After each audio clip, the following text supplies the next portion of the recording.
చిన్నారి జ్ఞానేశ్వరి మిస్సింగ్ కేసులో ఒక మిస్టరీ బయటపడింది అంటూ రీసెంట్గా చాలామంది కూడా మాట్లాడుతున్నారు. ఏంటంటే ఆ పాపని నిజంగానే కిడ్నాప్ చేశారు, వాళ్ళ ఇంటి ఆవరణలో ఒక కారు కనిపించింది అనే విధంగా స్వయాన ఒక పాప యొక్క తాతగారు మాట్లాడారనమాట. ఆ పర్సన్ ఈయనే.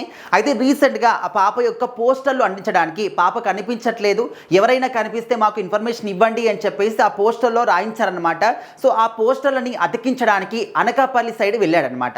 సో ఉన్నట్టుండి ఒక కార్ అనేది వెనకాల నుంచి వచ్చి ఆయన ఢీ కొట్టి యూటర్న్ తీసుకొని వెళ్ళిపోయిందంట. సో అప్పుడు ఆయన ఏమనుకున్నారు, కంగారులో వాళ్ళ ఇంటి అంటే పాప యొక్క ఇంటి ఆవరణలో కనిపించినటువంటి కారు అండ్ తనని ఢీ కొట్టినటువంటి కారు రెండు కూడా ఒకటే. సో మాకు కన్ఫర్మ్ అయిపోయింది, ఈ పాపని ఖచ్చితంగా కిడ్నాప్ చేశారు, ఆ కారులో ఉన్న వాళ్ళే కిడ్నాప్ చేశారు అని చెప్పేసి ఆయన కంగారులో ఆ కారు ఈ కారు ఒకటే అని చెప్పేసి నమ్మేశాడు అనమాట. సో ఆ తర్వాత ఆయన ఇంటికి వచ్చిన తర్వాత మీడియా వాళ్ళు వచ్చినప్పుడు కూడా ఆయన అదే మాట చెప్పాడు అనమాట, నన్ను ఢీ కొట్టిన కారు అండ్ ఇక పాప ఇంటి దగ్గర ఉన్నటువంటి కారు రెండు కూడా ఒకటే, ఖచ్చితంగా ఆ కారు వాళ్ళే కిడ్నాప్ చేశారు, నన్ను చంపడానికి కూడా ట్రై చేశారనే విధంగా ఆయన మీడియా ముందు చెప్పారనమాట.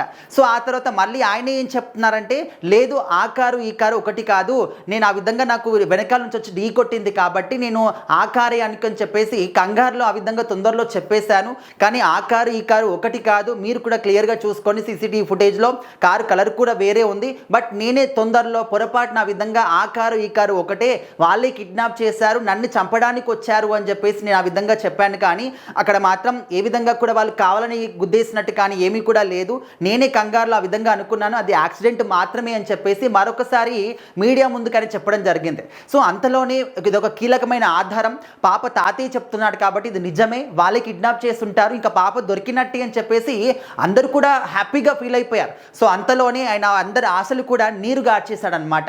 అంటే ఆ విధంగా పొరపాటు పడ్డం ఎందుకు, అనవసరంగా ఒక కారు యొక్క యజమాని ఈ విధంగా మీరు ఒక అక్యూజ్డ్గా చేయడానికి ట్రై చేశారు అంటే మీరు పొరపాటు పడి ఉండొచ్చు, పొరపాటున అనుండొచ్చు, కాకపోతే ఆ కారు వాళ్ళని మాత్రం ఖచ్చితంగా మీరు ఒక బాధ్యులుగా చేస్తున్నారు అనే విషయాన్ని మాత్రం మీరు మర్చిపోయారు. సో దయచేసి ఈ విధంగా కంగారులో కానీ తొందరలో కానీ ఏ మాత్రం కూడా వేరే వాళ్ళపైన నిందలు వేయడానికి అంటే ఆస్కారం తీసుకురావద్దు అని చెప్పేసి పోలీసులు కూడా చెప్పినట్టు తెలుస్తుంది. సో మరి ఆయనే స్వయంగా చెప్తున్నారు కాబట్టి ఇందులో మాత్రం ఆ కారు ఈ కారు ఒకటి కాదు, అసలు ఆ పాపని కిడ్నాప్ చేసినట్టు క్లియర్గా ఆధారాలు ఎక్కడ కూడా కనిపించట్లేదు. మరి ఆ పాప ఇప్పటి వరకు తప్పిపోయి నెల రోజులు గడిచిపోయింది, పాప ఆచూకీ కానీ చిన్న ఆనవాళ్ళు కానీ ఎక్కడా కూడా కనిపించలేదు. అండ్ తల్లి అంటే ఆ పాప యొక్క తల్లి రోదన చూస్తూ ఉంటే అందరి కళ్ళల్లో అంటే నీళ్లు తిరుగుతూ ఉన్నాయి.